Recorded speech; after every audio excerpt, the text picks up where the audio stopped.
Good morning. Hopefully the rest will come in right away and find their seats. My name's Frankie Pilifant. I'm with Grassroots Associates out of Juneau. Odin Broody is an associate as well. And we're here to participate in the forum as moderators, which in our opinion is different than a facilitated conversation. Our main job is really as timekeepers and information distributors as it comes available. So if you have some questions about what we're doing as moderators, we're very open to hearing it, but in the meantime, we will do our best to keep things on track. Although, it may be a little off already, but we'll move it along as best as possible. I have a little bit of housekeeping before I get to introductions. I want to just make sure that anyone who wasn't here yesterday, and most of you know your building here anyway, but I do want to take the moment to point out the exits in case there's a safety issue. So that you came in back there, you can get out into this hallway and go out that way, and this door leads directly outside as well. As well, there are, you've noticed probably, wrinkles in the floor covering. They can be tripping hazards, so just be aware of that, because I tripped yesterday, so I'm very aware of it now. And then finally, I think this is a tobacco-free campus, and we've been told that it's perfectly okay for you to go across the street and smoke, if you'd like to smoke. Or I guess even chew and spit, probably, but there you go. Couple things you've noticed probably that we have an updated agenda as it is in Southeast Alaska in particular, but in Alaska generally, the weather changes make for some free-flowing conferences and forums, and that's what we have here today as well. I'm just gonna walk through the agenda real quick. We have Jim Calvin this morning, who made it in yesterday. Then we're going to take a break, and it's going to be a half-hour break, so you'll get lots of chat time there and lots of opportunity to get some coffee and snacks that are provided by the Haynes High cheerleaders. Then Jacinda Mack will be here at 10:30, and we will be starting on time. At 11:30, we're going to break for the chili lunch, which is and cornbread, which is provided by the Haynes Junior class. There is a suggested donation amount. You'll see the buckets out there. And then with good luck, we'll have Pete Condon and Kyle Moselle starting at 12:30 on time, who are coming up on the ferry this morning. So with good luck, we'll have them this afternoon. And then we'll move into what we did yesterday, which is a panel discussion based on written questions that you, the audience, have been providing. He did a great job yesterday giving us lots of fun and invigorating questions. I'd like to ask you to, even though it's a little bit odd, fill out your question card and place it in the basket by 11:30. The forum organizers need some time to go through those questions and get them, if we can, into categories of question. Yesterday, what we did, if you weren't here, is we tried to move around questions through the various panelists so that we didn't have Kendra answering everything or Liz answering everything. So anyway, I just want to make that request. Obviously, you're going to hear some other speakers after lunch, which may generate some other questions. But so I guess your questions are if you have anything in particular about the two speakers this morning, that's fine, or just generally questions about exploration projects or water quality, etc. That's what we want to see in the basket back there by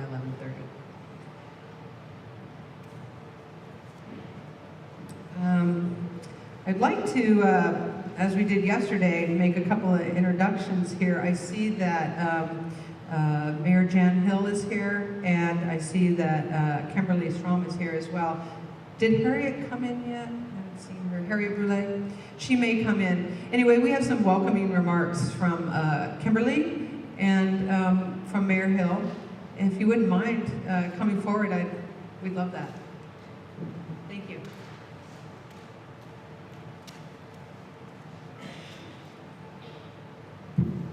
Thank you again. I'm Kimberly Strong. I'm the president of the Chilkat Indian Village of Klukwan, and I would like to again extend my appreciation to the presenters yesterday and also to the people who organized this. I think I was so nervous about speaking yesterday, I didn't even thank everybody for their participation, but I really appreciate the knowledge that I'm gaining from this symposium and the opportunities that it's affording our community members to have a greater understanding and thoughtfulness in the process of the idea of mining in the Chilkat Valley.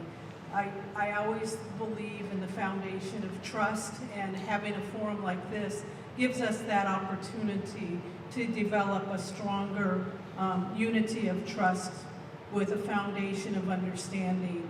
And I look forward to further communication between both ends of the spectrum here, and I have learned a great deal, and I hope everybody else has learned a great deal as well. Chish, and again, welcome to the Chilkat Valley if you're from out of town. Thank you, Kimberly, so much. And now, the mayor.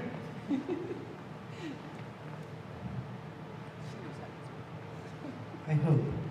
I don't know about anybody else, but over the years and as I've matured, it seems like when I use my brain a lot, I'm more tired than if I ran a marathon. So I went home pretty tired last night. Then we went to the NRA banquet, which was also a fun-filled evening. But I want to thank all the presenters. And I was a part of the steering committee that helped put this together. And I think we did a really good job of getting people here with good information to educate all of us.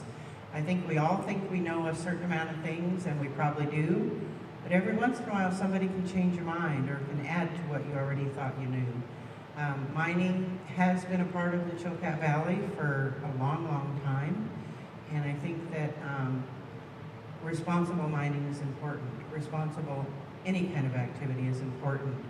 I'm very pleased to see some of our speakers that couldn't make it in yesterday did make it in later in the day and are here today.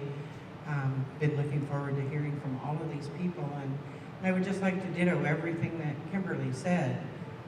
This is how we learn. This is how we learn to appreciate and understand each other and work together to make these things happen in a responsible way. So I'm totally looking forward to today. I think that you'll see more people drifting in here on a Sunday morning and a Sunday afternoon.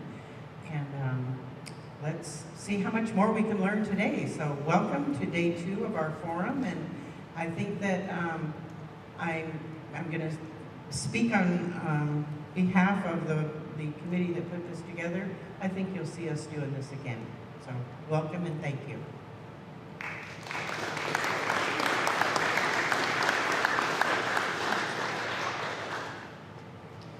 Okay, I don't see Harriet yet. I know there was a 40-day celebration going on, which started yesterday. So if she comes in, we'll see if we can find a time for her to come forward also and do a welcome for you. I guess without any further ado, we'll go ahead and introduce Jim Calvin, our first speaker. Jim's a co-owner and managing principal with McDowell Group in Juneau. It's all Alaska-based research though, and he has decades of experience and always brings an amazing amount of information. I'm going off script now because I've heard Jim many times. I always appreciate what he has to say. He's conducted many economic and socioeconomic baseline and impact assessments for all of Alaska's major operating mines and mine development projects. He's a lifelong Alaskan, born in Ketchikan and raised in Juneau. And I think we've bicycled together a few times in the Kluane race, huh, Jim? Yeah. Would you please welcome Jim? Thank you very much.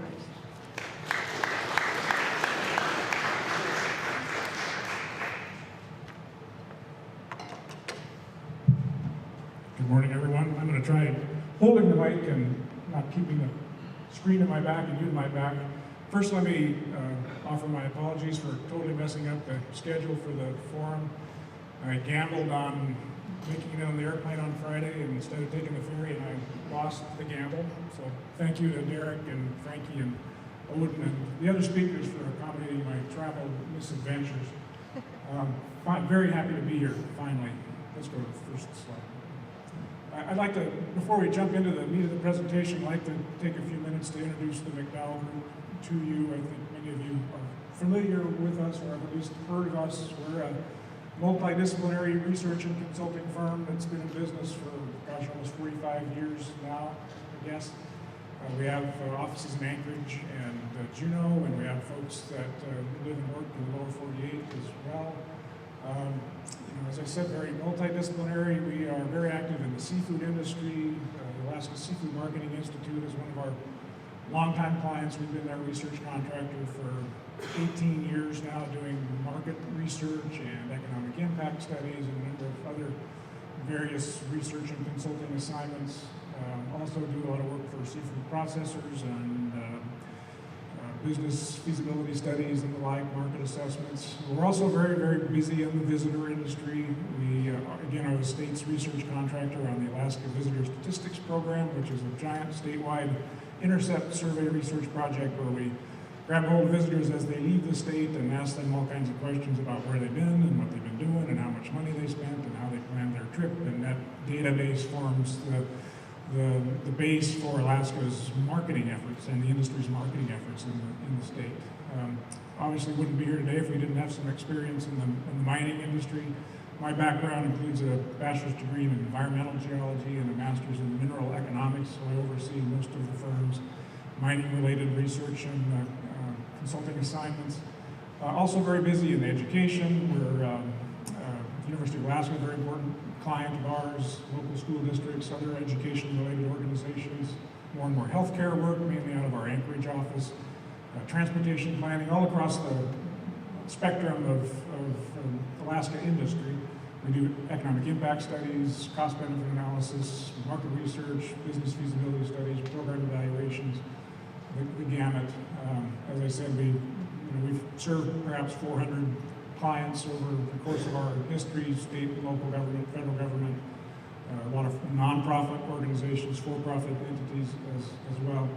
To give you a flavor of some of the things that we're engaged in at the moment, you may be aware that we have for the last year been deeply involved in the Alaska Marine Highway Reform Project, which is an effort driven by Robert Venables and the Southeast Conference and the Governor's Office to look at how, through a change in government, we can make the marine highway system a more sustainable operation. It's been struggling mightily with budget cuts lately, and its future is in jeopardy, so we've been working diligently with Robert and others to see what we can do to add some certainty and some stability to the system. Other projects we're doing, we're the consultant to the Governor's mariculture task force. The task force is developing a comprehensive plan for how to build the mariculture industry in Alaska. Better? Well, got it. I can hear it from here now. It's important information. And other projects, again, noted with the University of Alaska as an important client of ours. We are, who has also been struggling with budget cuts, and we're helping them with some market research, survey research, to help them see how they can grow their enrollment and grow their revenue. So anyway, as a point is, we're kind of active in all of the sectors of Alaska's economy. So let's rock and roll here. So today what I'd like to do is start with just a very brief overview of what Alaska's mining industry is composed of, that is, what mines we have operating in Alaska today, then talk a little bit about the economic impacts of that activity, mainly in terms of employment, wages, and taxation. Shift gears a little bit, talk about the socioeconomic effects, socioeconomic costs associated with mine development and mine operation in Alaska. Talk a little bit about what tools are available to communities and other communities and organizations have used to address socioeconomic consequences of mining in Alaska. We were also asked to provide kind of a Econ 101 on the Alaska economy and the Southeast Alaska regional economy, so we'll talk a little bit about what sort of our key economic drivers are in the region and in the state. And then talk a little bit about what we're calling cross-industry impacts, which is what impacts mine development might have on other key basic industries in the region. So, next, please. So this is, again, very quick overview of the mines that are operating in Alaska today. These are the metal mines. I'm not talking about placer mining or coal mining. These are the metal mines. Red Dog, owned by NANA, operated by Teck, is a surface zinc lead mine, and it's one of the world's largest producers of zinc concentrates. It has 660 employees. Fort Knox is a big gold mine, a surface gold mine outside of Fairbanks, owned by Kinross. It has 660 employees. Pogo is an underground gold mine in, well, it's about 50 or so miles out of Delta Junction in the sort of eastern Alaska, eastern interior Alaska, 330 employees. Greens Creek, I'm sure you're much more familiar with that, about 400 employees at that. It's polymetallic, produces a concentrate that it ships off to smelters. And Kensington is an underground gold mine with about 325 or so. As you think about what might be in the future for Haynes, be thinking about the underground gold mines, Pogo, Greens Creek, Kensington, and the scale of employment, scale of operations. Very early in the game to think in any detail or have any certainty about the scale of operations that the Palmer project might have, but likely to be an underground operation, likely to be in the scale of Alaska's other underground operations. So in that 300, 350 range in terms of direct employment. So here's some characteristics of mine employment in Alaska. First, very high wage jobs. The average annual salary, annual average wage in the industry is about $111,000. It varies from mine to mine. Pogo is $137,000 per person per year. Greens Creek is about $123,000, but on average $115,000. That's second only to the oil and gas industry in terms of annual average wages, and it's about double the statewide average wages for all sectors, government sector, private sector, all across Alaska is about $53,000, and Haynes' wage and salary average annual wage is about $35,000, a little bit under $36,000.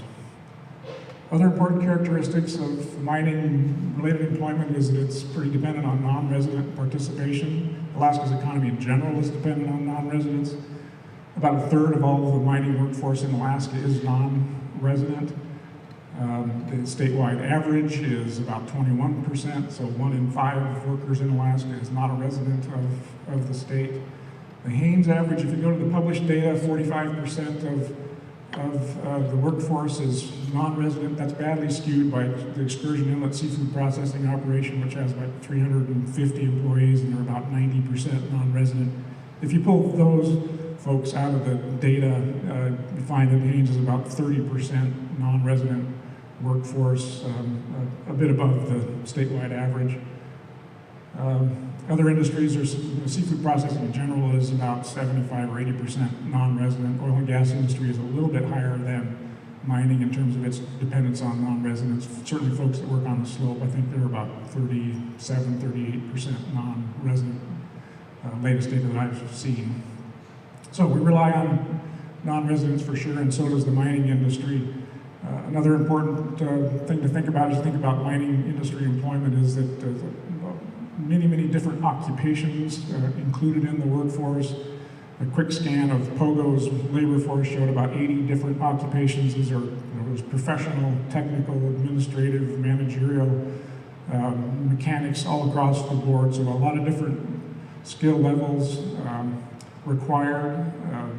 It does, however, require in general a high level of experience and training for many of the occupations, and as a result, the industry struggles with shortages for qualified, skilled, experienced mechanics, for example. So the mining industry, along with other industries, do struggle with finding local people to fill these jobs, which is one reason why there's a reliance on non-resident labor. The other reason why the industry relies on, or has a fairly significant non-resident participation component, is because of the shift work associated with mining, 2 weeks on, 2 weeks off, 3 weeks on, a week off, makes it possible for people to live in the lower 48 and commute and work in Alaska for their 2 or 3 week shift. Okay, next one. So as we think about what might be in the future for Haynes. Again, way early in the planning process, we don't have any notion of precisely what the employment footprint might be for a Haynes area mine. But again, if we use Greens Creek and Pogo and Kensington as a guide, we can think about 300 jobs. That'd be 300 over the course of the year. This is once the mine is up and operating, not thinking about the construction phase. Again, with a conservative estimate of what the annual average wage might be for that workforce, that's about $30 million in annual wages for that workforce. There are also these what we call multiplier effects associated with that. There's indirect impacts that are associated with the mining company purchasing goods and services, locally, regionally, or in the state. Those are indirect impacts that those purchases create additional jobs and income. There are also induced effects, which are when employees spend their payroll dollars in the community, in the region, in Alaska. That too creates additional jobs, additional wages in the economy. Statewide, the mining industry generates a multiplier effect of somewhere between 2 and 2.3. That means that a multiplier of 2, for example, would mean that for every job at the mine, there's another job in the support sector for a total footprint of 2 jobs for that multiplier of 2. Some mines are higher than that range, some are a bit lower. It depends on a number of factors that we'll talk about here soon. What might the Haynes multiplier be? Well, again, too soon to tell. We know that it'll be certainly lower than the statewide average. The Haynes economy is not particularly well developed. It's a small community, small economy, doesn't have a lot of the goods and services that a mine might need, so we know that there'll be a relatively lower multiplier. But for example, if the multiplier is 1.3 rather than 2 or 2.3, that would suggest that there could be another 100 jobs created in the community as a result of the mining operation. So let's put that into perspective. We think about 300 jobs at the mine, maybe another 100 jobs in the community, in the support sector. This could be in stores and these indirect and induced jobs, these multiplier effects for school teachers and gas stations, grocery stores, local government folk, all across the economy, really. But to put that into perspective, today there's about 965 annual average jobs in the Haynes borough economy. That's an annual average. Peak employment in the community is about 1,400, and total wages of about 34.5 million. This is 2016 data. Those data do include that excursion inlet seafood processing operation I talked about. If you pulled that out, that's a very seasonal operation, 4 months of highly intensive labor activity. Pull that out, the peak employment in Haynes is probably in the neighborhood of about 1,000, 1,100 or so, and the annual average would be closer to 875, 900 in that range. And total annual wages would be closer to 30 million than 34 million. If you roll in those numbers, those are wage and salary jobs. They don't include proprietors, self-employed people, don't include commercial fishermen, for example. If you roll all those folks into the mix, there's about 1,726 total jobs in the borough economy, and about $55 million in total wages and proprietors' income. That's the earnings that these self-employed people earn. And total personal income in the community is about $121 million. So a mine that employs 300 people, directly generates $30 million in annual wages, would result in about a 30% increase in wage and salary employment, and it would about double wage and salary income in the community. That's just the direct impacts, doesn't include those multiplier effects I talked about. So relatively speaking, that's a big chunk of new economic activity overlaying on what Haynes has today. Don't want to forget about Klukwan. All the data that I just gave you is Haynes, doesn't include Klukwan.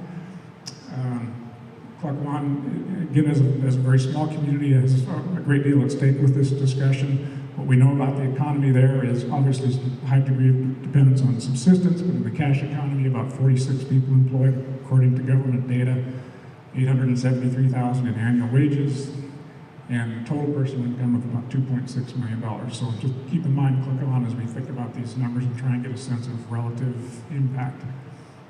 Next.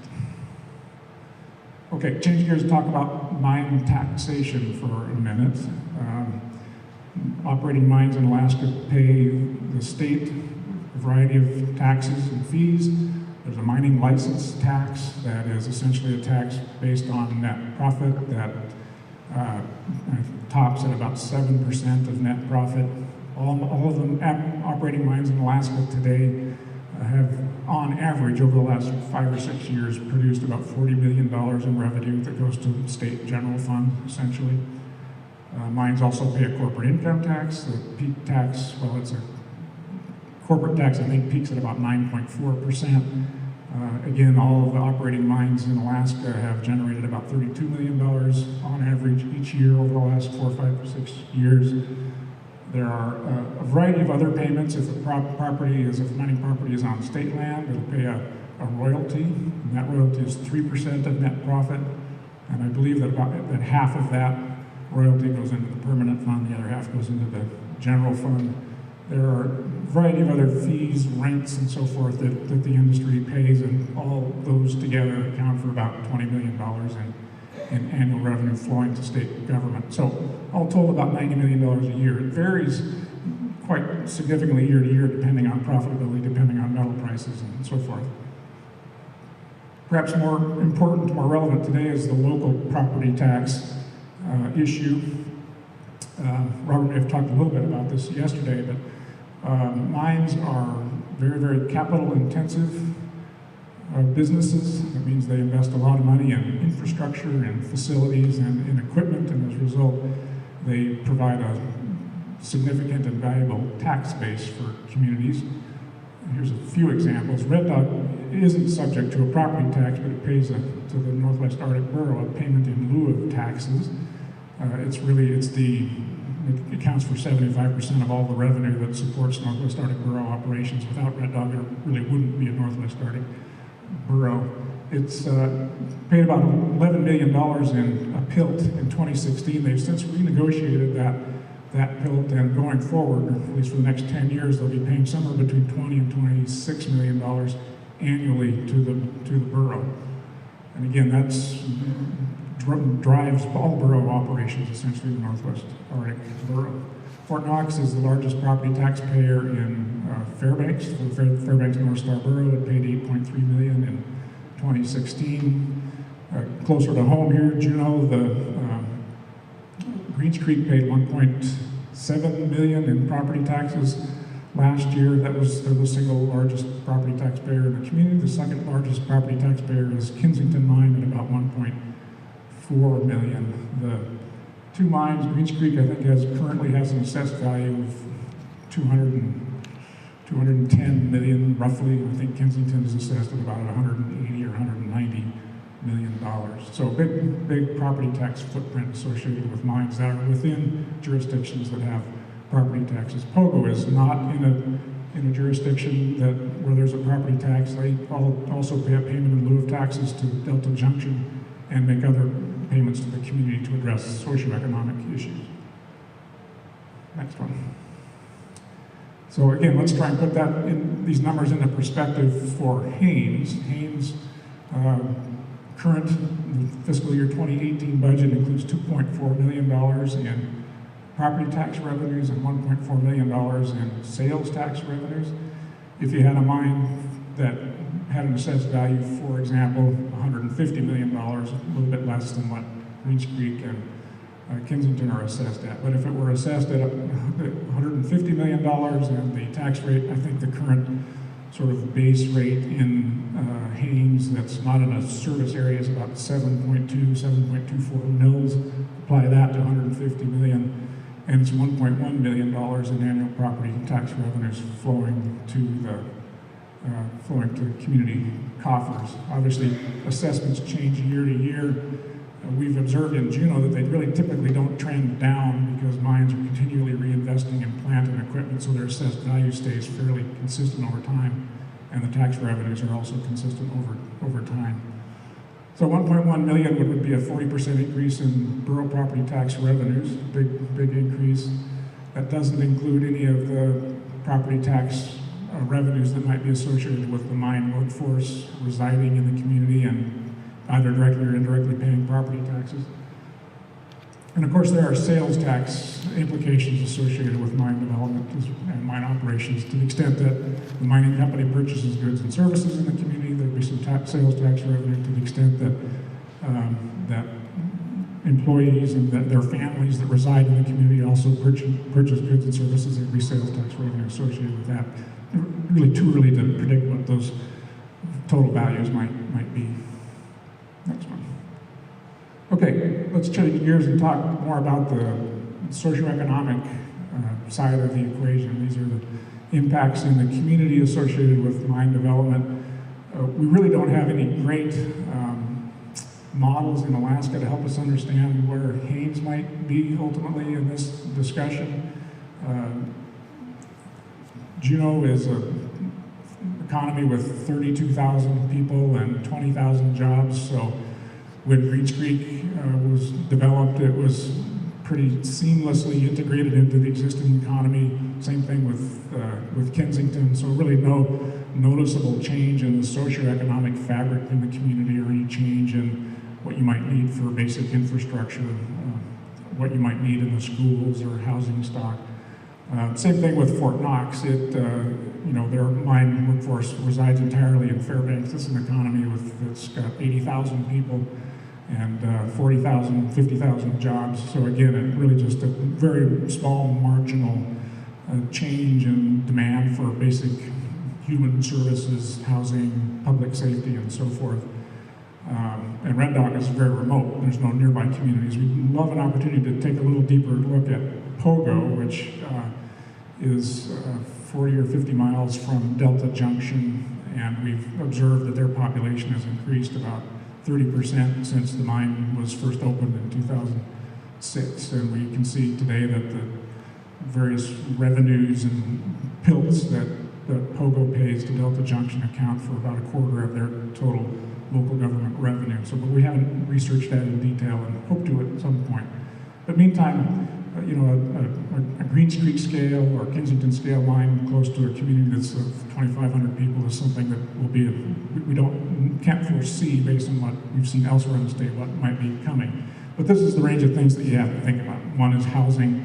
Obviously, an influx in population will place demands on housing stock and could result in, certainly property values could go up. Also might mean that the cost to existing renters might go up as the demand for housing rises. So you got to think about that. Public safety, emergency services. This is, there'll be, to the extent that population grows, there'll be increased demand on that, and to the extent that the community serves the mine with having direct road access, it could play some role in providing emergency services to the mine. Got to think about the costs and whether the infrastructure and services are there to do that. Certainly, school enrollment is an important aspect. I'll talk more about that in a moment. Demand for healthcare services, demand for recreational facilities and opportunities will all be affected by a population increase that could accompany mine development of this nature. Traffic and transportation, that could be some direct mine-related impacts associated with trucks hauling concentrates or supplies on local highways, or it might just be a general uptick in traffic related from the new population that's in town. The whole gamut of public services are part of this discussion. Water supply, wastewater treatment, solid waste disposal, electric power supply, so forth. That's all part of this socioeconomic discussion the community will want to have. And of course, increased competition for personal use or subsistence resources is always a critical consideration in Alaska. Next. So let's think about what this might mean for Haines again, based on very early assumptions about what the scale of a mine might be. We would first, a critical impact on what the socioeconomic effects might be. A critical factor in what the socioeconomic effects might be is how much of the workforce resides in the community and how much lives at the camp and maybe commutes from elsewhere in Southeast, elsewhere in Alaska. Greens Creek has folks that live in Mat-Su-Buro and Anchorage and Idaho and Juneau and Haines and all across the spectrum. So a real important consideration is how many people live here. I think we could reasonably assume that all of the things being equal, that it might mimic the Greens Creek model. Both Kensington and Greens Creek have both camp operations and daily commutes, so local workers can commute to the mine and back on a daily basis. And those non-resident participants in their labor force can live at the camp for their 2-week shift or their 3-week shift. Again, all of the things being equal, I think Haynes it's a reasonable assumption for Haynes. And if that is the case, those 300 workers, there'd be 150 workers residing here. They bring families with them. The average age of a Greens Creek worker is about 44 years, and there's a big cohort that's in that 30 to 45-year-old range. They're sort of the family age. So there are the important school enrollment considerations. But think of half of the workforce residing here means that maybe 450 new people in the community, of which 100 or so could be school-age children. Again, to put that into perspective, the population today of Haynes the borough is about 2,500. Cluckwan is a bit under 100. The school enrollment in Haynes is 262. Cluckwan is 13. Again, just to give a sense of sense of perspective on what 450 new residents, 100 new school agers might mean to the community.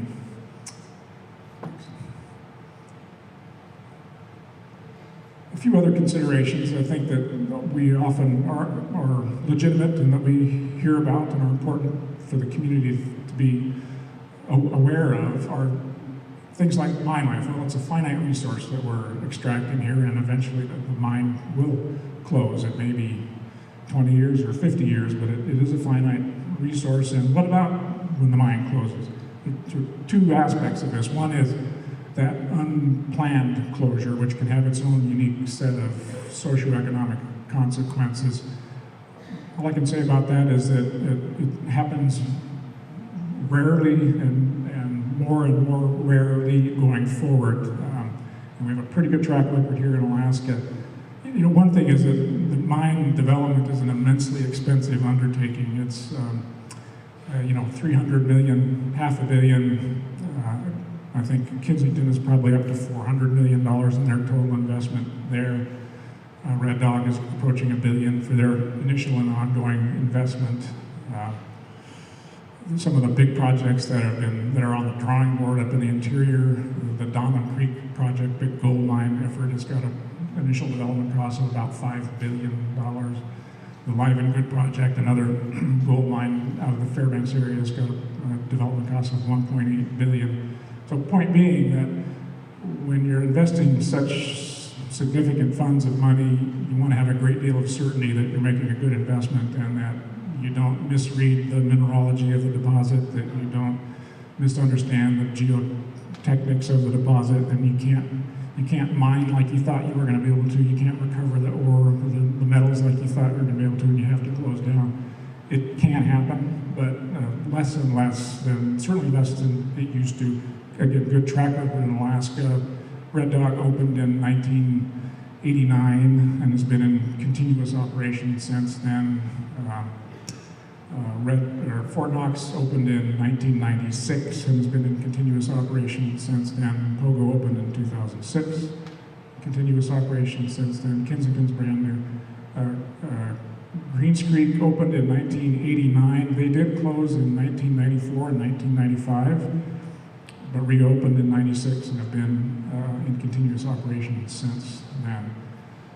So that's that sort of that unplanned closure that good to be thinking about that in advance, but longer term, just as you carefully plan for mine development and the influx of economic activity, and people need to have the same sort of things in mind around the eventual closure. It just takes careful planning, awareness of what the impacts could be, and taking appropriate mitigation measures so that those that are most dependent on the mine, who typically are the employees of the mine, are that their concerns are addressed as much as possible, and as all are the community, whatever dependence the community might have gained or developed in terms of property tax revenues or otherwise. Just got to anticipate and plan for and mitigate as much as possible. Some talk yesterday about the bonding for reclamation. So clearly, as a society, we're pretty well prepared to think about that sort of the environmental reclamation associated with mine closure. Noted $550 million bond for Red Dog. I think Greens Creek is bonded for about 65 million. Kensington 30 million, Pogo is at 55 million bonds. That's money set aside to address the environmental aspects associated with mine closure. There really are no mechanisms to address the socioeconomic side of the equation. So it just makes it all the more important to be thinking about that early in the process. I haven't at all talked about the construction phase of mine development. All the numbers I've been talking about, 300 jobs and the multiplier effects associated with that are once the mine is up in a sort of routine, regular operations. Different from that is a 2 or 3 year construction effort where there'll be a pulse of a pretty large number of construction workers, which bring their own set of socioeconomic considerations. It's a temporary workforce, typically more mobile, typically bringing fewer dependents with them. And same housing considerations, what are the impacts, what are the same public safety, emergency service implications. So again, it just needs to be part of that equation as you think about how to plan for mine development and mine operations. Something we call kind of loosely impact transfer that the community will want to be aware of is that a new mine comes into town, offers really nice high-wage jobs, and folks take those jobs. What that can do is shift the demand for labor to other employers in the community, sort of transferring that challenge to find skilled labor to others. Got a great diesel mechanic in your shop now, and you lose him to the mine, and it becomes your challenge to replace that person. So again, it's kind of an indirect impact transfer. Kind of the same thing for housing. If you're having trouble finding housing for your workforce, mine comes in, it can suck a lot of the housing inventory up, and then it becomes another business's challenge to find housing for their workforce. So just need to be thinking about this kind of indirect domino effects that can sometimes accompany, in the absence of good planning, that can accompany mine development. And there are a broad range of, again, this is what we've seen across the state as we study these things, of individual and family pressures associated with taking a job at a mine. These are often jobs that are shift jobs, like 2 weeks on or a week off. Even if you're doing a daily commute, it'll still could be 6 o'clock in the morning to 7 o'clock at night, including all your travel time for 2 week period, then you're off for a week or off 2 weeks. And that's a very different lifestyle than a traditional 9-to-5 job, or certainly for someone who has been seasonally employed, or largely a subsistence lifestyle of one form or another. So we just have to recognize that places pressure on the family and on the individual.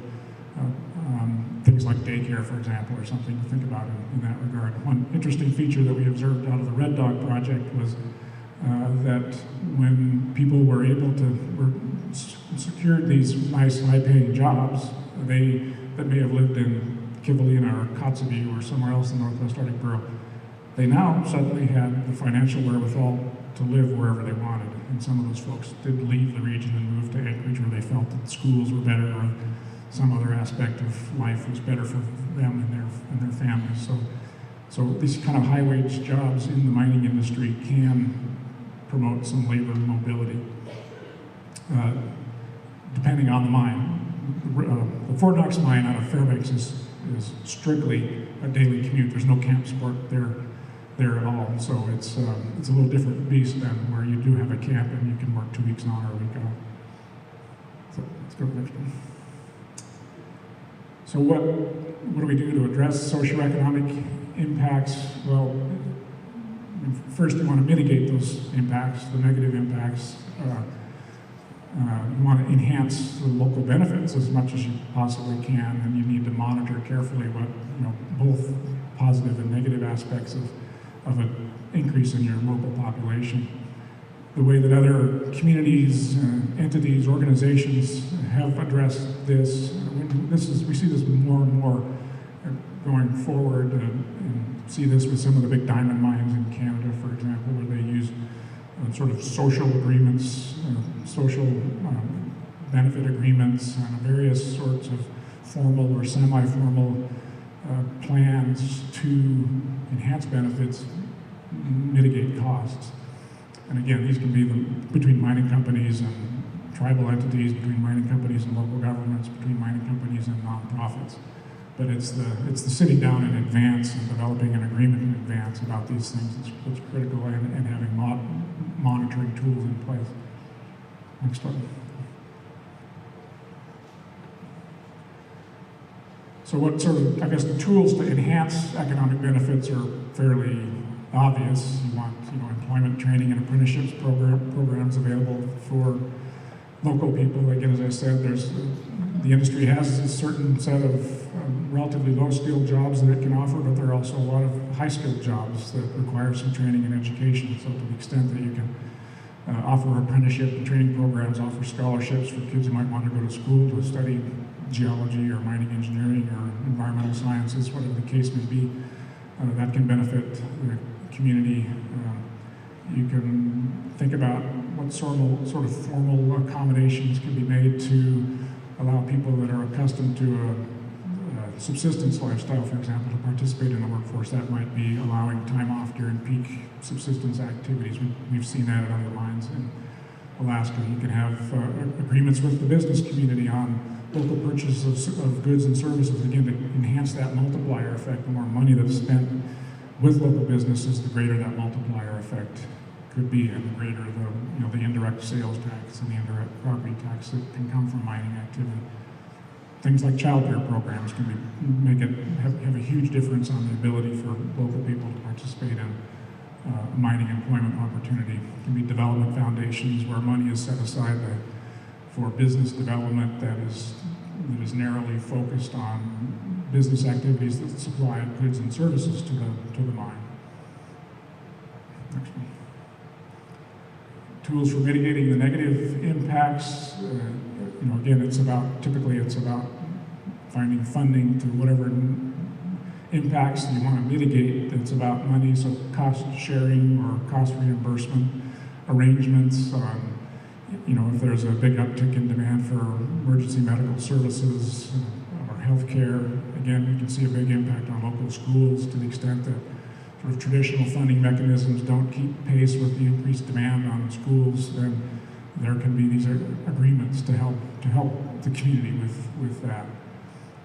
Employee housing development is a very powerful tool to sort of control what the local economic, socioeconomic impacts could be. And this is within the control of the mining company and the community. If you can either encourage people to reside in the area and work at the mine, or you can discourage that, have more people live and work at a camp rather than town, or vice versa. That's kind of up to the community to decide what role it wants to play. If you encourage more people to live in town and buy homes, build homes, that has its own set of impacts. If the model is more towards having most of the workforce reside at the mine, that's a different set of impacts on the local public services infrastructure and education and healthcare and so forth.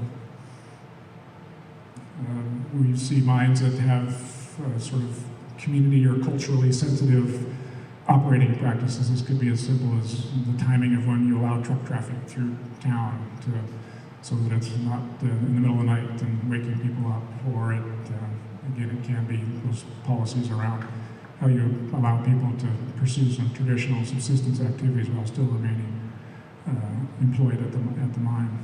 The secret to this, again, as we've observed here and in Canada and in the lower 48, is early, frequent communications, consultation channels that are wide open, advisory channels that are wide open. That's really the secret. I think this forum is the first great step in that regard.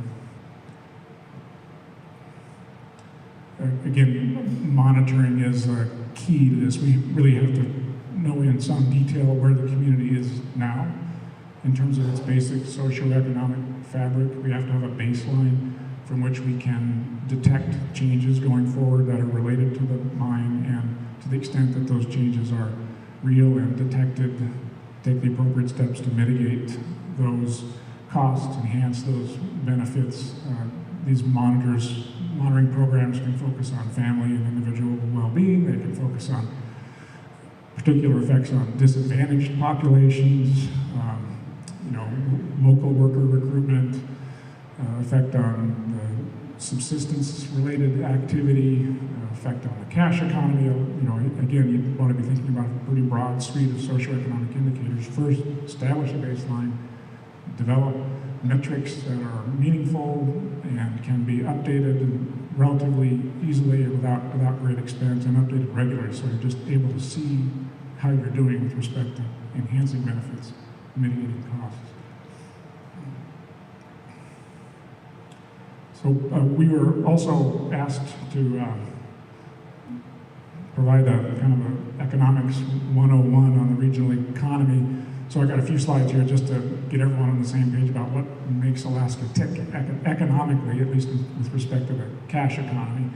I described the operating mines that are in operation in Alaska today. The industry, all told, accounts, including all those multiplier effects I talked about 8,600 jobs across the state and $675 million in annual wages. In Southeast Alaska, about 1,500 jobs and 115 million in wages. Again, these are jobs at the mine, as well as jobs elsewhere in the service and support sector, that multiplier effect. Southeast is mainly Kensington, Greens Creek. It's the economic impact of Constantine. Today, for example, there's some advanced exploration projects on Prince of Wales Island that are creating a little bit of economic activity. Visitor industry statewide, 38,000, a little bit less than 39,000 jobs, a measure of annual average employment. Clearly the summer, the number of people employed is higher than that. $1.3 billion in labor income. That's a somewhat dated number. We haven't, all of this data is based on McDowell Group industry impact studies.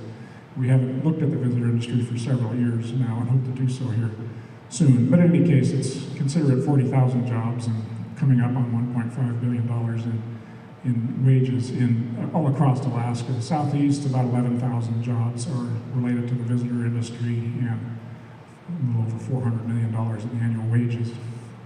Seafood industry statewide, 36,000, almost 37,000 jobs. Again, this is a sort of an annualized number that captures those indirect and induced jobs, as well as annualized employment on fishing vessels and in seafood processing operations.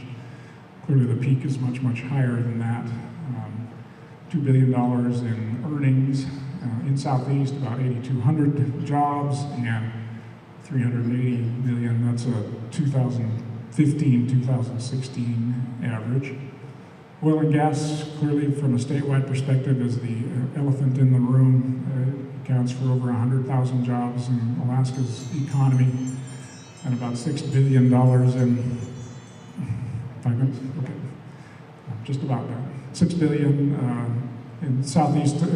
Those include not just the employment in the oil and gas industry on the slope and in Cook Inlet and so forth. Those employment figures also include the jobs created by taxes and royalties paid to state government, taxes paid to local government. Next.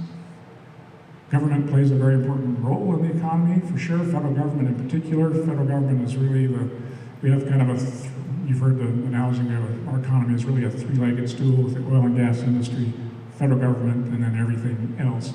Federal government includes 15,000 civilian workers and 1.1 billion in wages, plus another 20,000 active duty military. If you throw all of the federal money that comes into the state for wages for employees and military wages and transportation, capital project funding, and healthcare funding that comes from federal government, it's a huge, huge part of it's a third of our economy, essentially. Southeast has about 1,500 civilian and $100 million in wages and 600 active duty. State government, about 25,000. That includes enterprises like the University of Alaska, 1.4 billion in wages. Southeast is 5,000 state jobs, 290 million in wages. About 4,000 of those state jobs are in Juneau. Local government, really an important, widespread economic footprint all across the state, no matter what size community you live in. Almost 40,000 jobs and nearly $2 billion in wages associated with local government. That includes the tribal government. And in Southeast, about 6,100, 200 jobs and 285 million in wages. Trying to hurry here a little bit. What's next? We've frozen. That'll slow us down.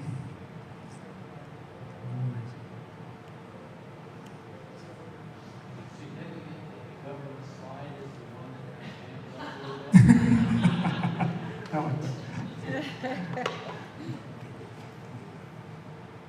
Over there. Okay, cross-industry impacts.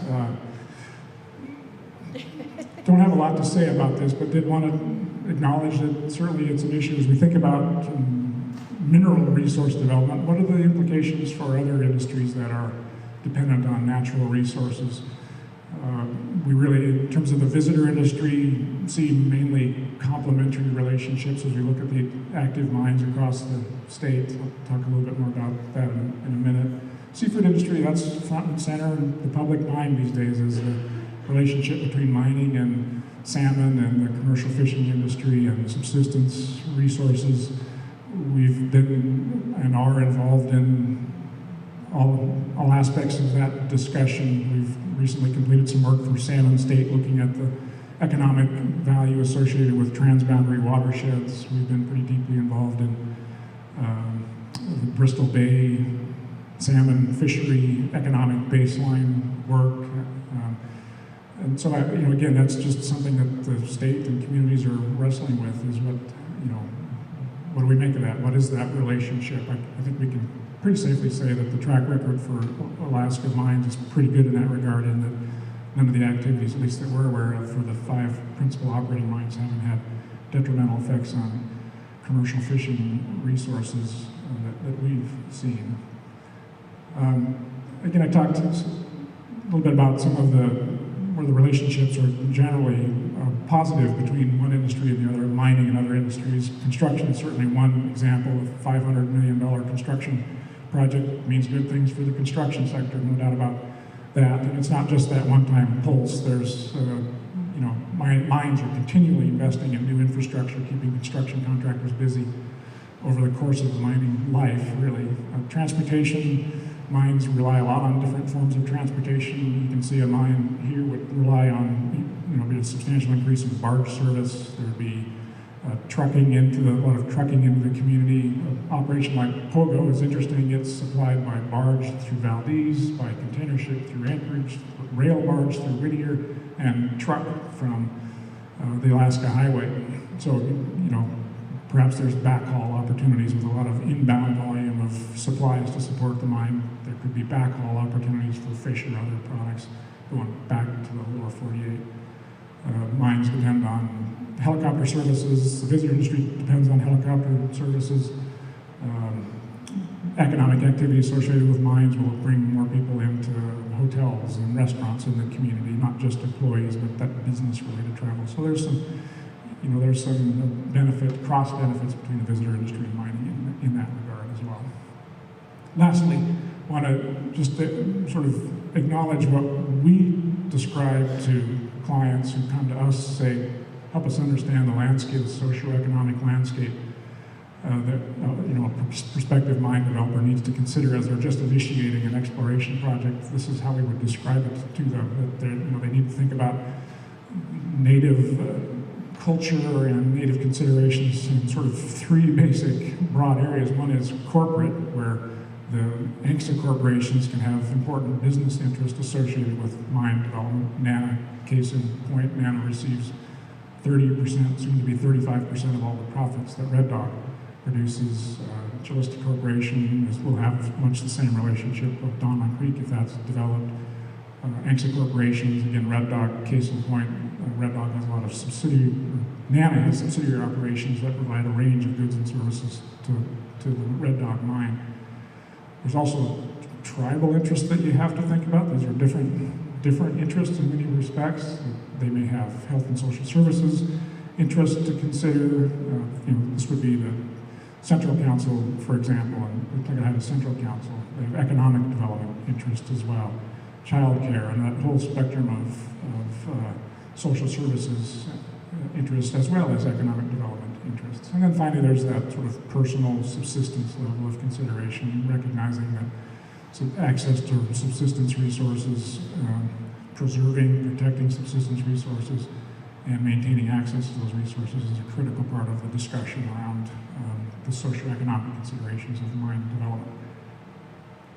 And with that, I will conclude with these sort of high-level summary points. One is that mining can represent great economic opportunity for communities and people. The socioeconomic effects of mine vary widely from community to community and project to project. Very community specific, and in the end, it's close consultation, very careful early planning, and consistent monitoring that makes the difference in terms of whether it's a positive experience or not for communities and mining companies alike. So with that, I will conclude and look forward to some questions this afternoon. Thank you.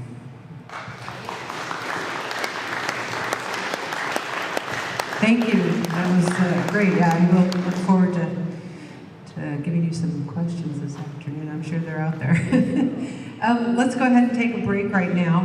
But please, we are going to start on time at 10:30, so come on back in about 15 minutes or so. Thank you.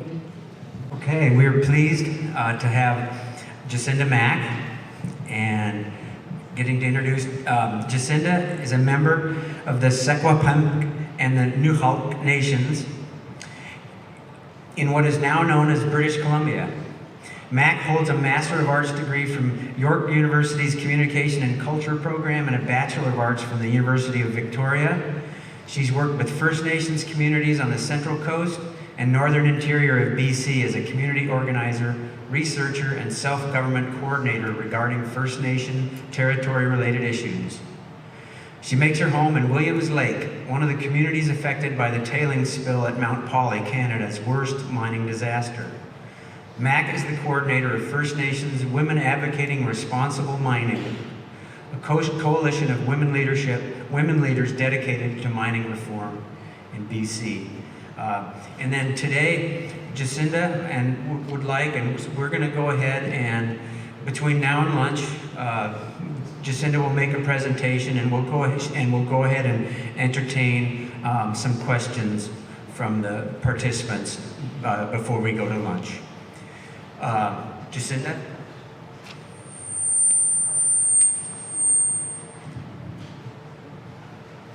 Change this a little bit.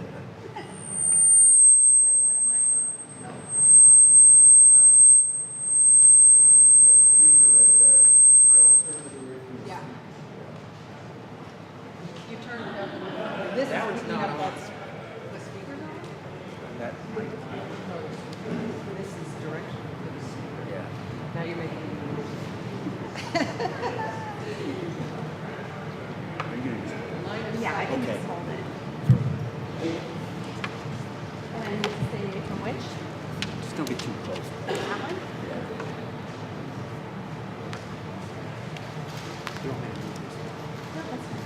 Good morning, everybody. Thank you so much for the introduction. I would like to acknowledge the Chilkat and Chilkat Clan people whose territory in which we are today.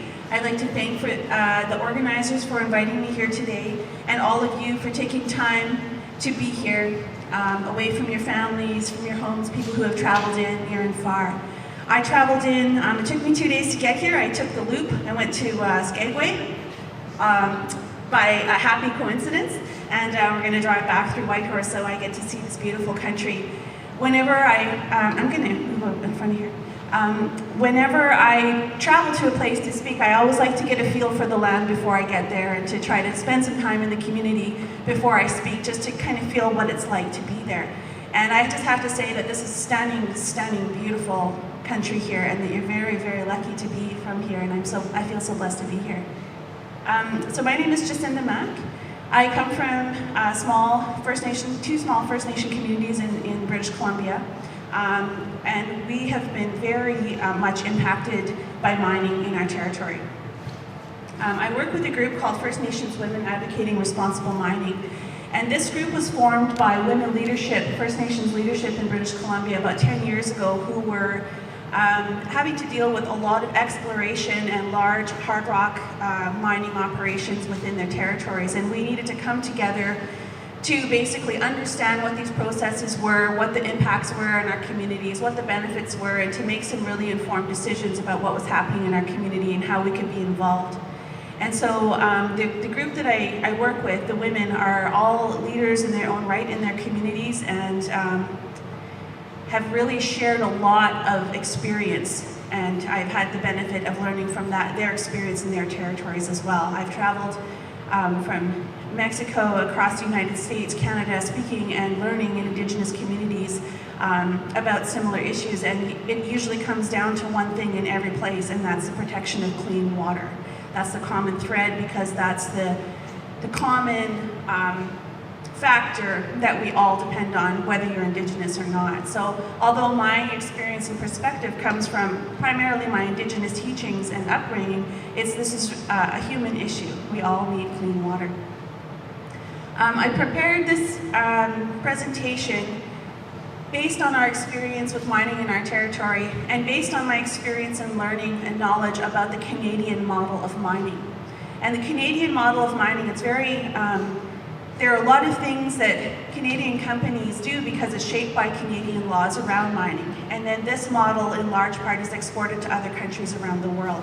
So I've met with people who are dealing with Canadian mining companies in many other countries. So you have this combination of this Canadian mining model combined with the local laws and culture and landscape in different areas. And so what I'm going to be talking to you today is about our experience from my territory with the Canadian model. And there will be similarities and differences that you will see. And I just want you to think of bigger picture what the Canadian model looks like and how it's maybe similar, or how it might play out here. I wanted to start off with a link that it's the SAM. Do you have the link, the transboundary link? There was a short video that is produced. There were a lot of people who are becoming a lot more activated and educated about mining and transboundary issues of mining that is flowing from British Columbia into Alaska. And I wanted to show, when we get that queued up, I wanted to show that, to show what the cumulative impacts of mining. Usually when mining is talked about, it's site-by-site specific, or it's project-by-project specific, and we don't look at the overall overarching, just can you pause that for 1 second? We don't look at the overall cumulative impacts. And so I wanted to share this video. This was produced with the Salmon Beyond Borders campaign, and it looks at crossing those boundaries and looking at our common resources and thinking about the cumulative impacts.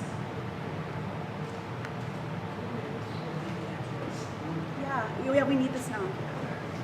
So we're going to try this. Hopefully it'll work. If not, this is available if you search up X Boundary. It's on the Vimeo site, and it talks. Hopefully it'll work. That we can show what some of the impacts from the Mount Polly disaster that happened in my home territory, in my motherland, in 2014.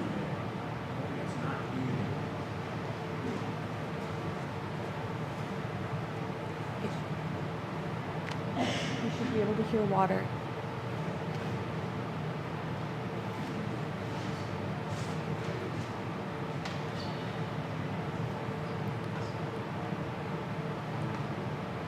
So for those of you who are unfamiliar, in 2014, the Mount Polly mine in my backyard, the dam had a catastrophic fail, and about, I don't know how to, I think it's 6, is it 6?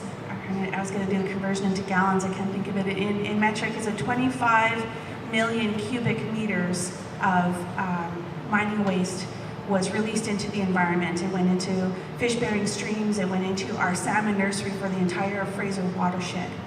And it's captured on this video. And it happened when the salmon were traveling home. And so it had huge impacts. We talk about the social and cultural impacts. Is there sound? There should be sound. Oh, there it is. Can you hear it? What's the sound?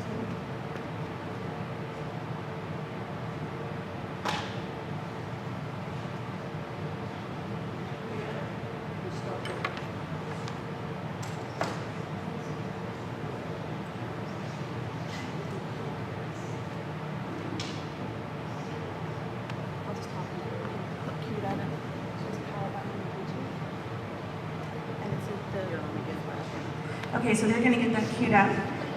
So this disaster obviously had a huge impact in our territory. It impacted the fresh water that people draw on. It impacted the salmon nursery.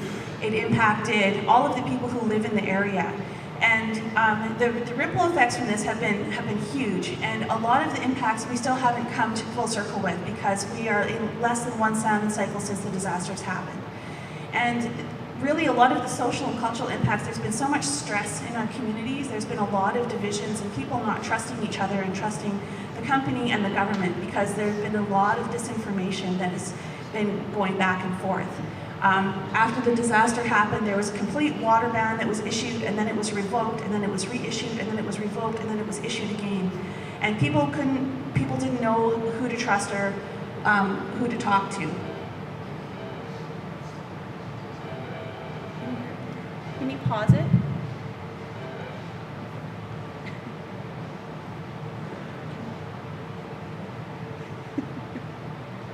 So you're going to need to Bluetooth that speaker, and you can mic that speaker. It won't work.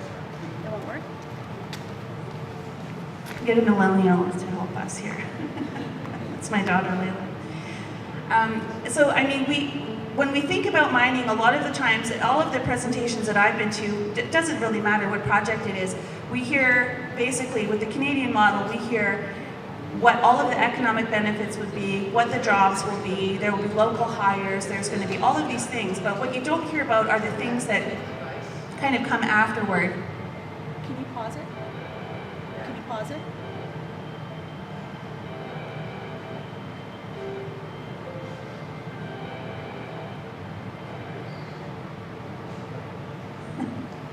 Technology. So when the Mount Poly mine was built, we were not consulted in any way. There was no public process. And we found out when there were jobs advertised in the paper. But a lot of the jobs at the Mount Poly mine went for specialist positions. So there were geologists who were hired, there were heavy-duty mechanics who were hired, there were different people who had chemists who were hired. There were a lot of different jobs. There were about between 350 to 400 jobs. But most of them, we didn't have that expertise in our small community. So a lot of people came from outside of our community, and a lot of those workers are transient, and they still are. So they'll come in, they'll work a shift, and then they'll leave. And that's pretty common at a lot of mine sites. You got it? Okay, let's watch this.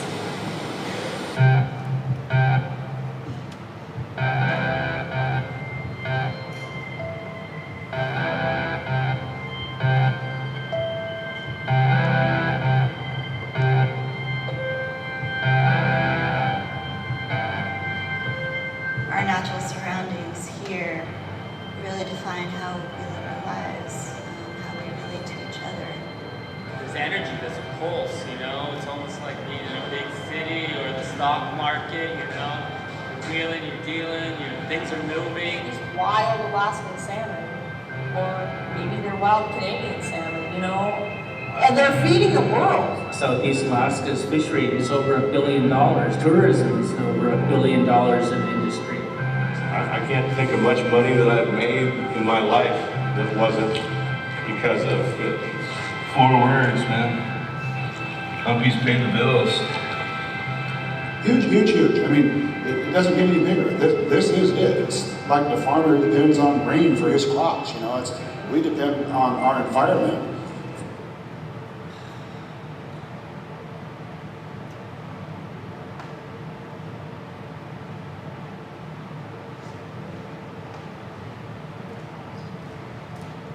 Fisheries that we're all involved in.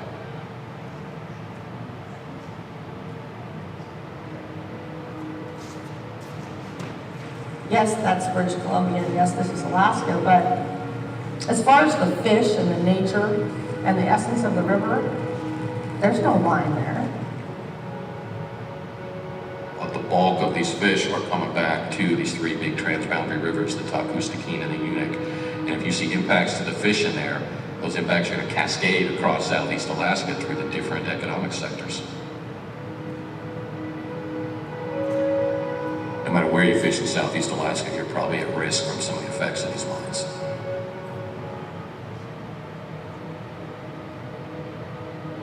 All this mining those mines are taking place across the border in Canada, so we're not going to see any kind of economic benefit. The only thing we're going to see in this region is the environmental risks. I mean, when I became aware of the scale the mines propose,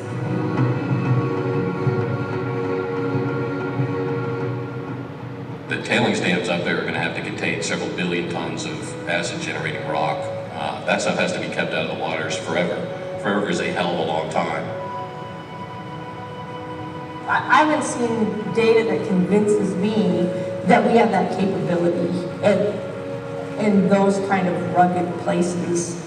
And I'm not even entirely convinced that that's their highest goal. There has been a lot of deregulation for environmental protection in Canada and in BC, with the very transparent agenda of pushing through as many new lines through as possible. You know, when our people asked about the tailings and whether they were safe, and the answer was always the same. It's the exact same structure as Mount Poly. And it's safe, it's perfectly safe. It's perfectly safe. The area is really, really lush. Lots of clean water and lots of cedar trees, and it's this really special place. And this happened right before the salmon were coming.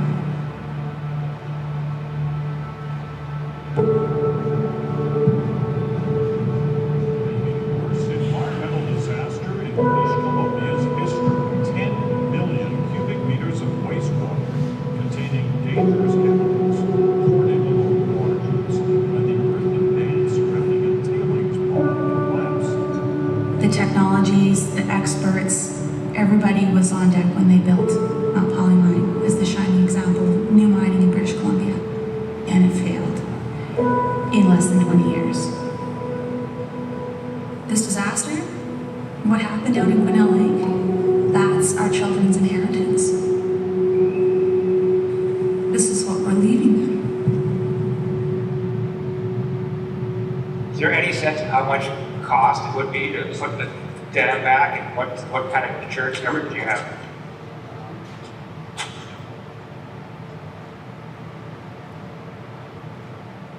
Seeing is believing, yep. But try it on a scale 7 times bigger.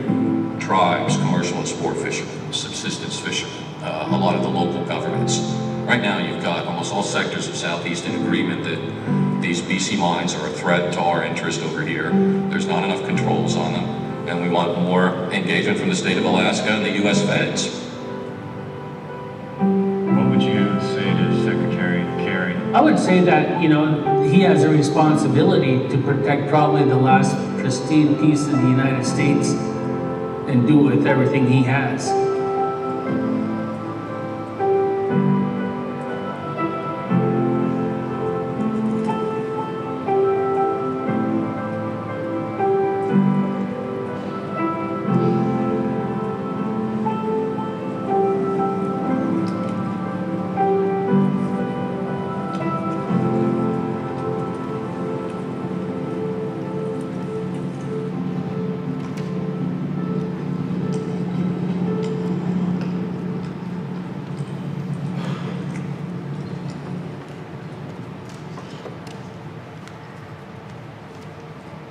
So that film, even though it's focusing on the mining that's happening in British Columbia, it goes to show what the Canadian model of mining that is being used around the world. And this slide here I have, you know, when I'm coming from an Indigenous perspective, the whole notion of terra nullius, of empty lands that need to be occupied and need to be colonized, this is where the history of Indigenous peoples' relationship with mining starts. Obviously, there are nations that filled these lands, and for us in British Columbia, what is now known as British Columbia, what we call our territory of Secwepemc Uluk, we have a very long history with mining that goes back far beyond Mount Polley. Mount Polley is situated right in the middle of one of the biggest gold areas and part of the gold rush of the 1850s and 60s in British Columbia. That was the impetus for colonization of our lands and our territories there. So our relationship with mining goes back many generations. When the gold rush and the gold fever of Barkerville, the gold fever that was hitting British Columbia, was building these new towns and establishing infrastructure for the new colony, building roads, bringing in shopkeepers, providing different types of economic boost on one side. The gold fever that we were experiencing in our communities came with the form of smallpox and measles and many other diseases that wiped out the vast majority of our villages. So this is the context for mining within our territory. And I know that it was not unique to just our territory. This is across North America. The big impetus for colonizing was for gold and silver. This is a picture of me with my kids and my nieces in Cornell Lake before the disaster happened. So Kwapampu'uluk is our word for our territory. It encompasses our language, our culture, our connections with the land that run deep. And this is the last time that these kids swam in that lake, and probably ever will, because now at the bottom of that lake are millions of cubic meters of mine waste, and there's so much fear for this lake. The scientists tell us that it's fine, that it meets water quality standards, but it doesn't meet our standard, and it doesn't meet our values for what that watershed should look like. We come from a heavily land-based economy, and I see a lot of similarities here in Alaska. Our former Hetzel chief, Bev Sellers, said that our economy swims by in the river. It's the clean water and clean air. It includes the animals that we hunt and the plants that we gather. It is our medicines and our place names. It's the land and water itself. We must take care of it to survive. It is our collective responsibility to take care of it for all of the generations of life who come after us. And Bev also stresses, when we speak out for the water, we speak out for the land, it's not just for ourselves, it's for everybody. We're all here to stay. We all have a love of these places. And really, when I go to talk to communities, I try to say that, even though a lot of the things that I have to share with what happens in the worst case scenario of a mining disaster, this is something that has to be planned for. This has to be something, the realities of this happening have to be considered, that you're fully informed of not only the benefits, but what also the risks are, what the ripple effects of the worst case, what that could look like in your own community. So some of the things that we talk about in our community is, how have we been impacted by mining? How have we been impacted by these projects? And this was the last time that we processed salmon from our watershed, was before the disaster in 2013 with my son and him hunting the year of the disaster. And in British Columbia, none of the mine sites are fenced off. They're not contained. Birds land on the tailings, the water tailings impoundment, the waste storage. Sometimes you hear them called tailings ponds, which sounds really benign. A pond, when I think of a pond, I think of it as a working part of the natural ecosystem that's cleaning the water and providing habitat. A tailings pond is not that. It's a waste storage facility. And you have to remember that, I think in the presentation yesterday, there was a mention of that a mine essentially is a waste storage facility with a bit of gold or whatever left over at the end. And really that's what you have to think of, is that mines are forever. They don't go away. They have what they call reclamation processes, where they fill them back in, or they grow different vegetation on top. And what we've seen in our territory of old growth forests with cedar trees and Devil's Club, and similar to the landscape that you have here, are seeded with fall ryegrass that are not even indigenous to our territory. So you have these perfectly sloped rock dumps that have been filled in, oftentimes with treated sewage from municipal facilities, which is quite common practice in mining. And then they're seeded with grass. So you have these kind of odd-looking, perfectly sloped areas, and then you have it surrounded by this lush old-growth forest. And that's what we were told by mining companies, that it's being reclaimed back to its natural state. And to us, that's not the way that we see the earth. That's not the way that we have a relationship with that area. And so we have a lot of concerns and questions around the animals, for the fish, for the wildlife, for the birds, for the people that flow freely around these areas and move the metal-laden dust that comes off of the mine site, the discharge, process water that comes off of the mine site, and how that gets into the system, how it gets into our bodies, and what those impacts are. And we have more unanswered questions than we have answers. This is a picture of the Mount Holly mine, and it was built in 1997 in a very small community of about 200 people. We weren't consulted about it, even though it's in our stewardship area, in our territory.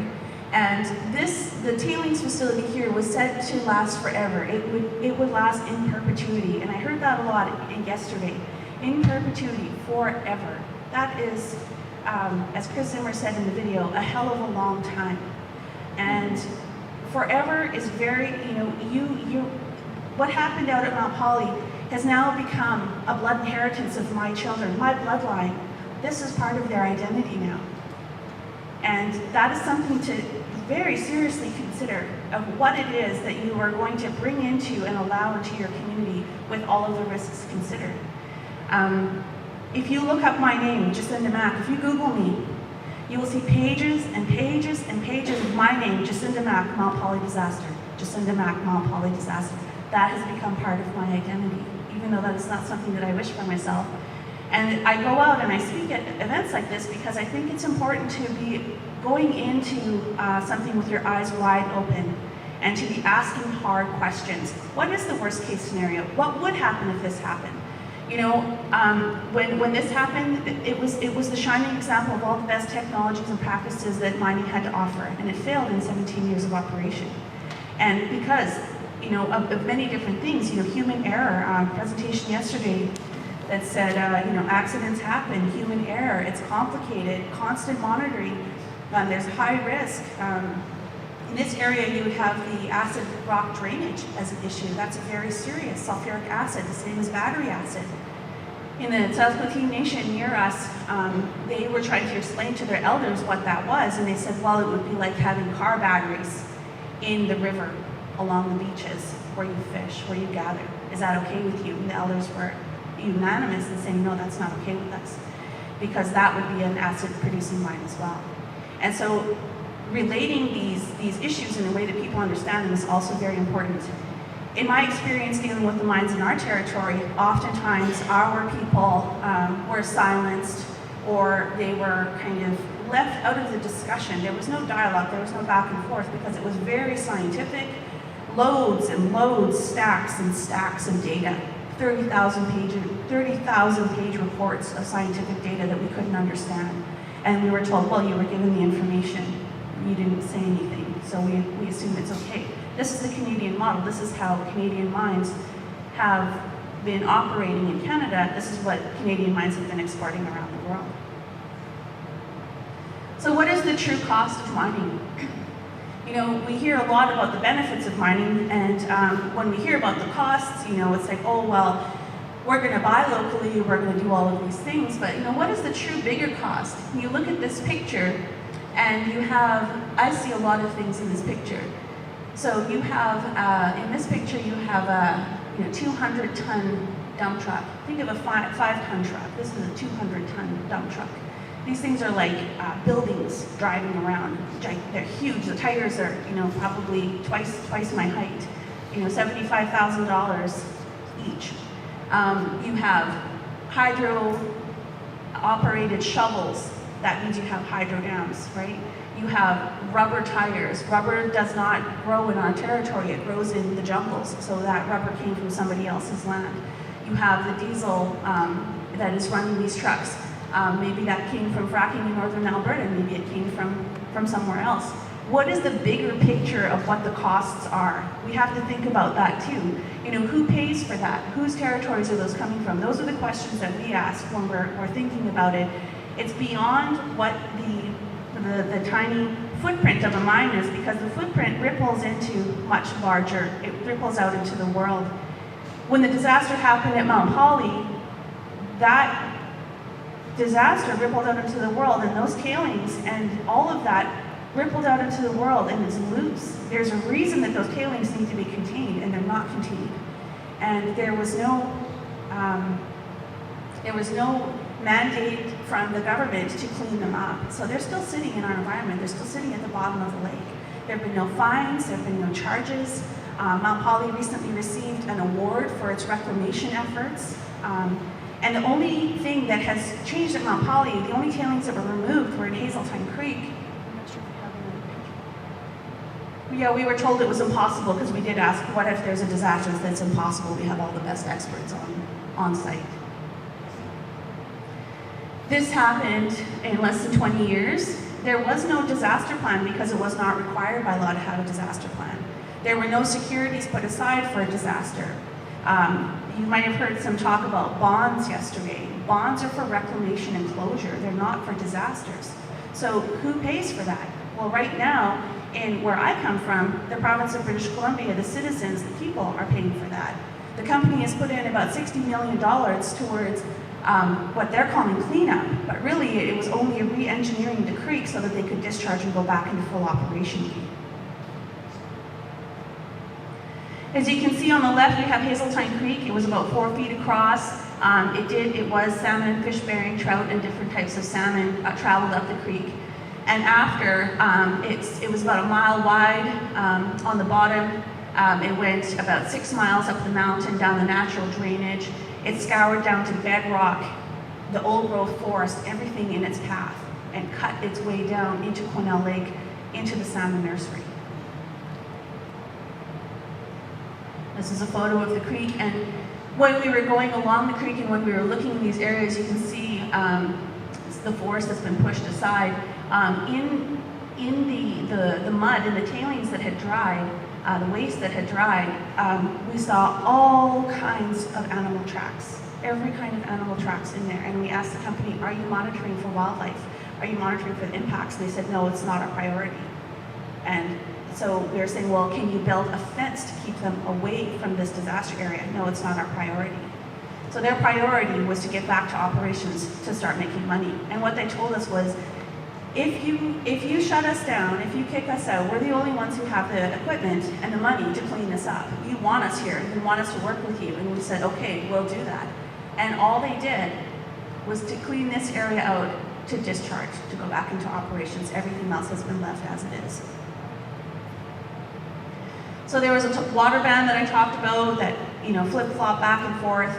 And now the Ministry of Environment has said that because the lake is so big and so pristine, that the ongoing pollution that's going in there can handle it. And they assume that it will be flushed out by the river. So they're assuming that it's going to flush out to the river, eventually down to the ocean by Vancouver. And for the people of the area, we're saying, well, actually, the quality of that lake water was incredibly higher than what the water quality standards are and what the aquatic standards should be. So when bringing it to the water quality standards, you're actually degrading it to a lower level. And then you're using that level to see whether or not the mine is in compliance. And so for people of the area, we're saying that's not good enough for us. And people who have installed water filters who draw on the lake are having to change them about every 9 days, whereas before they wouldn't have to change them at all, even annually, and they would change them every 2 years just to know that they had changed them every 2 years. That's how clean the water was. And now they're down to 9 days. The filters are about $75 each. So it's putting a significant burden on the people who are using that water for clean drinking water. They had to fight with the company for about 5 months of not having any water, having to go about 60 to 70 miles into a larger center to get bottled water and bring it back to their community because of the fear around the water. So what the company did was, you can see here, they've got berms that are pushed across in the canyons where the tailings facility drained out. And they basically patched it up and put an application in to go back into operation, which was approved. So the mine is now operating again using the same facility that failed at full operation with plans for expansion. And their long-term water plan is just to simply discharge into the environment. And this has caused so much strife in our communities. It's caused so much divisions because on the one hand, you have people saying, well, how could you possibly permit this facility that already failed. And how could you just discharge all of that waste into this formerly pristine water? And you have other people saying, well, we depend on that mine for jobs. And I don't have anything against people wanting to provide for their family. What I have an issue with is ongoing pollution, using the same system that's broken, not upgrading and reforming outdated mining laws. In British Columbia, and I've been informed also in Alaska, a lot of the laws are based on laws from the 1850s, 60s, and 70s. This is over 100 years old. The technology jump, the leap that we've had in technology and the scale of industrial mining that we have today is incomparable to what it was in the 1800s. And so we have to think of, if there's to be a responsible mining operation, there are a lot of things that need to be changed and considered, including updating some of these laws to protect water, to protect people's health and safety, to prevent disasters from this happening. And so there's a lot of work that we're doing in British Columbia and trying to work with Alaskans as well, who have problems with British Columbia, but also looking at the cumulative impacts of an entire region of what that looks like. Because even though those mines might be in British Columbia, they're going to affect the waters here. They're going to add to any impacts that are put into the water here as well. So you have to think bigger picture of what's happening in an entire region. And that's what we're trying to do, is get out of this mindset of it's just this one project, these are our numbers. You have to think of what's already there and think of what the whole impact will be for a region. One of the things that people were really shocked about was the biosolids that are used in reclamation, and this is treated sewage that comes from Vancouver. It's trucked up to Mount Poly in the empty trucks, so the big ore trucks get hauled down to Vancouver and put on ships and sent out, and the empty trucks get filled with Vancouver's municipal treated sewage. Those are used all across the mine site to help grow the grass that is used in reclamation. And I took that picture, and it was really gross, and you could see like hair and fingernails and really nasty things in there. And what the mines do is they say, oh, First Nations, Indigenous people, what kind of food plants and medicines would you like us to grow in this when we reclaim the mine? And we say, nothing. We don't want that as our traditional medicine and food sources. And so we have this real conflicting worldviews when we're trying to deal with these operations, because what's good for the mine is not necessarily what's good for the people. What's not necessarily what's good for the land. And the rippling impacts, I mean, you have, although it's heat treated, people have concerns about what's actually in that. What are you putting, what are you importing? What are you importing to these sites? This is a common practice on mine sites. So there are a lot of questions, a lot of things that we kind of learned along the way that we never even thought of. There were a lot of surprises along the way that we learned about. This was one of them. So you can see here, this is part of the, after the disaster, all of the forest. And you can tell that the bark has been stripped from all of the trees, and it's been ground off by that fine tailings, the crushed rock and the wastewater that was sent out. And this took months and months to clean up. This is in salmon-bearing waters. You have not only the mine waste, but you have everything that came down the mountain with it. And when they were taking big piles, and they were burning some along the beach. And what they didn't take into consideration is the impacts of what burning that wood that had been scoured with tailings would do to the people. And people who were downwind of all of this burning and this cleanup were getting very sick, and they had to stop the burning. It was something that was unanticipated by everybody. So you have all of these surprises along the way that you don't even consider. Yeah, so this is part of the burning that I was talking about. There were a lot of reported illnesses. Around that as well, people were finding dead animals along the shore. People are getting sick from the burning. And there's this culture of silence that people are expected to keep your mouth shut if you want to keep your job. And that's just a reality of working on these sites. You want to keep your job, keep your mouth shut. After the Mount Poly disaster, there were people who had worked at the site who had said, we all knew that it was going to happen, but nobody wanted to say anything because they wanted to keep their job. And there's no whistleblower protection in British Columbia for things like this. So there's this culture of silence to not report things that you see. People were talking about different types of equipment that were broken, that were supposed to measure any movement in the dam. The dam had overtopped months before the disaster. People were just supposed to keep quiet about that. It's a miracle that no human beings were killed in the disaster. We don't have any numbers on how much wildlife and how many birds that were killed in the disaster. This came down the mountain right beside a campground that was being inhabited by different people. Nobody in the local area was notified of the disaster. They were woken up to the sound. They described it as jet engines roaring for 12 hours, roaring down the mountain. But there was nobody to inform them because there was no disaster plan. And if it is not required by law, then Canadian mining companies will not put it into their plan. If it isn't required by law, then they won't do it. They just won't. So this is the model to consider. These are the types of questions to keep in your mind of what is written into these plans for these mines. So we have a lot of concerns that are ongoing, and I tell people that this disaster is not over because a mine is forever. The impacts are beyond our lives. We have concerns about the toxicity and the bioavailability of heavy metals, about the chemicals that are used in the processing to separate the rock from the metals and from whatever they're after at the mine. We're concerned about the long-term effects of exposure, of people drinking that water, of people using that area for recreation. We're worried about the tailings being remobilized every spring in the freshet. The lake rolls over in the fall and in the spring. You know, we're worried about all of these things. The mine is now discharging into groundwater. And we heard yesterday about, you know, the importance of groundwater and the importance on these systems for spawning. The groundwater in this area, that people believe is linked to the municipal water that is used 100 kilometers away. So it's out of sight and out of mind. The discharge pipes are down below in the lake, under the water, so we can't see them. And they depend on 100 meter, so what's that, about 300 feet?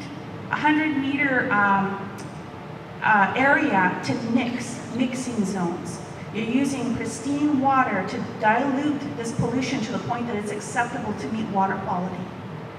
And the company is doing all of the monitoring. And the government is depending on the results of the company. So there are a lot of gaps in saying, okay, well, how do we keep this company, how do we know that those are the results? Because I got into a discussion with one of the people from the mine, and she said, you know, Jacinda, I see that you have a lot of trust issues. I was like, well, I wouldn't have these trust issues if you didn't have dam issues. So forgive me if I don't trust your numbers. We trusted you once before and look what happened. So I'm not saying that every company is, you know, out to get you or lying or fudging numbers. This has been our experience in our territory, but this is a Canadian model that is widespread. When the disaster happened, Mount Holly was they're getting help from everybody, including the mining industry. Now they're receiving awards from the mining industry. So that really concerns us in our territory because the way that things are spun, it looks like they have our full support. It looks like they have the best recovery system and disaster plans that, you know, they didn't have a disaster plan. They were calling adaptive management. We'll figure it out as we go because it wasn't required by law. So these are some of the things, you know, these are the stresses in our community. This is in our salmon nursing grounds. We've got water quality. There's been no cleanup because it isn't required by law. There have been no fines, no charges. The company's back in full operation. And then we're always worried, are they just going to walk away? They've been undergoing, you know, a lot of financial problems lately, and you know, mining is a boom and bust industry. Mount Holly itself shut down for 3 years in the middle of operations when, you know, prices were low for copper and gold, and then it opened back up when prices are good. And that really is really hard on families who come to depend on these jobs, and then they just disappear. So either the people who work at the mines, usually it's largely it's men, but there are a lot of women who work there as well. Will have to either move with the mine to a different operation or they are simply unemployed in the area. So these boom and bust industries are hard on families. You have big camps that come in, you know, when you're building the mine, what we've seen in our territories, you have these big kind of industrial camps that are largely populated by men. These have a lot of impacts on women and children. And these have been documented by different First Nations in British Columbia who have documented this. There was a report that was put out this year by the Nakazli and Lake Babine First Nation called Indigenous Communities and Industrial Camps. And it highlights a lot of the issues that are specific to women and children that are being impacted.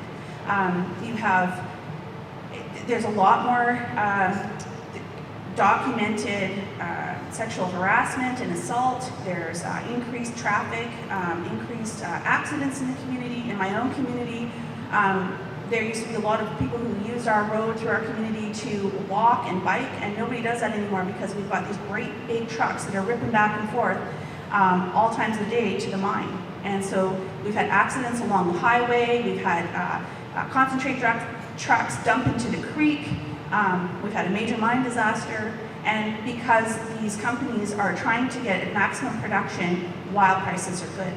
And so these are the things that we've experienced. You have people who are transient workers coming in who are disconnected from the place and the people, and it just changes a place, you know? It changes the culture and it changes the social dynamics of the place. So, I mean, there have been a lot of things that have been done in this kind of post-disaster response. There have been new relationships, new dialogues, new reform discussions, collaborations, outreach and education, reports, investigations. And at the end of the day, the mine is still operating and still dumping into pristine waters. What has changed? You know, what has changed? This is what Canada, this is the model that Canada has to offer with its companies. This is the example of what happens when there's a major disaster. This is what's being exported. These are the things, this is what is acceptable in Canadian mining culture. This is what's going out into the world. And this is really something that we don't agree with. And so we've had to reach out internationally to say, okay, can somebody please help us? And so we've reached out to the United Nations. And a really big topic of discussion in Canada right now is the United Nations Declaration on the Rights of Indigenous People. And Article 10 states that Indigenous people shall not be forcibly removed from their lands or territories. No relocation shall take place without the free, prior, and informed consent of the Indigenous peoples concerned, and after government on just and fair compensation. After agreement on just and fair compensation, and where possible with the option of return.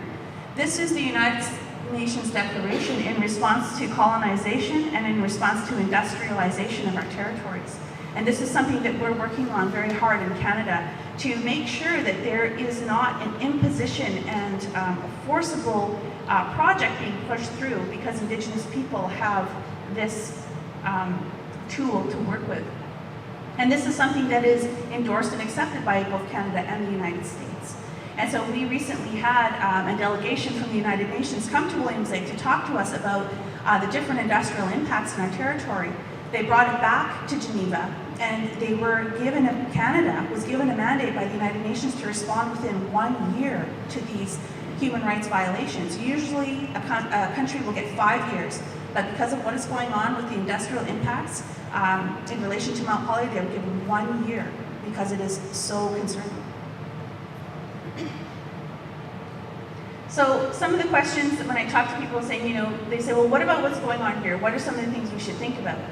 And, I share our experience because there will be similarities, there will be, differences in every place. But really, it's really about following the water. Yesterday I heard that there's about a 3-mile buffer between the proposed mine site and where the fish bearing areas are. 3 miles is not much at all. The Mount Poly disaster flowed down, and you've got a natural drainage that goes, much longer than that and ripples out into the entire system of, the entire southeast area. 3 miles it's nothing. The water will move quickly through 3 miles. We saw a disaster in Brazil in 2015. It traveled 800 kilometers. 800 kilometers, and you could see the color of the acid tailings going all down 800 kilometers. So they track that. So 3 miles really is not much of a buffer at all. There are so many, to really weigh the risks and benefits, to really understand what the design is, to really understand what your rights are. How are you as a community, how are you as the people of this area able to direct and work with and actually affect the design? Do you have deal breakers of what you are not willing to accept? What are those deal breakers? Who is going to organize? Who is going to look into that? Who is going to bring in different expertise? You have your mining forum here where you have different people speaking. And you need to have a balanced approach where you have all of those difficult questions and hard conversations to be allowed to happen. And I'm not sure what else the other processes are in the area, but really having a leveling of power where people are able to ask freely what their questions are. I think that's really important, and I've seen that in my area where there are different tactics that are used by companies across different territories to really limit that interaction, really limit that power structure. So we would have open this question period, and that was shut down very quickly because it was making the mine look bad. So then they changed it to like an open house with tables of information. We learned very quickly not to sign in the sign-in sheet at the front door because they were using that as proof of consultation, even though that's not what was happening at that meeting. They were taking our photos and using them in ads on airlines saying what a great relationship we have with First Nations, even though we were there protesting what they were saying. There are lots of stories like that, and those are things to consider I've heard this across Canada, that's the Canadian model, so think about that and just have that in your mind when you're asking these questions. What is your ownership? What is the true cost? What are the social impacts? What are the changes? How will your community change? Because it will change. Is that okay with you? Is that something that you endorse? And I understand poverty. I get it that these jobs are needed, but they're not the only jobs in the world. There are other things that this region is so rich. I see, everything that I see here is just absolutely incredible. It's incredibly beautiful. There are very few places on this earth where you can still have the clean water that you have here. Where the eagle sanctuary, oh my goodness, incredible. The salmon, the rivers, the richness that is here. One thing that we deal with a lot in my territory is people will say, well, this mine is inevitable. It's going to happen. We're powerless. And I tell people, well, in our territory, the mines put a lot of effort and a lot of money and a lot of people into convincing us that we're powerless. To me, that tells me how much power we actually really have. And so to keep that in mind, and that really, a mine is forever. The mines in my territory, that's part of our identity. It's one woman that I work with, she said, our identity comes from the land. She goes, now, this new mine in her territory, she's like, now this is part of my daughter's identity. This is part of how we have to live. They don't ever go away, and a lot of times there are projects that are abandoned or they leak, things happen. Those are things to consider as well. The impact on families, there's our territory our mountains look like Swiss cheese from exploration. There are drill holes everywhere. There's bentonite around drill holes everywhere, and there are deer tracks in every single drill hole. And we hunt in that area. That concerns us. You have increased demand for these areas. Once these roads get pushed through, all of a sudden, you've got people from other places coming to benefit from the resources of the land. It's harder and harder for us to hunt. It's harder and harder for us to fish and pick berries. It's harder for us to go to places because they're filled with other people that we don't know, and we're getting pushed out. These are some of the social and cultural impacts that we're feeling. And the less we go there, the less those place names get used, the less the family cohesion of going there and family units happens. These are the things that we're experiencing in our territory. There are strains on rural health services where I live, And so, these are the types of things that we think about when we think about these big projects because of our experiences, because we've had a lot of experiences where it didn't always work out for our long-term benefit. A company might come in and say, well, we're going to operate for 20 minutes, or for 20 years. Every generation after that, it might benefit one generation, but every generation after that is going to be impacted by that. So these are the types of things, when we think of long-term, we get a long-term water management plan from the mine that says, well, we're just gonna discharge it because there's lots of water there to dilute it. That's your plan forever. That lake, that water source is not going to stay pristine. It's not going to be able to dilute it forever. So, you know, these are the questions that we're thinking about, and these are the things that we want to share with other people to really go in fully informed and to be asking hard questions.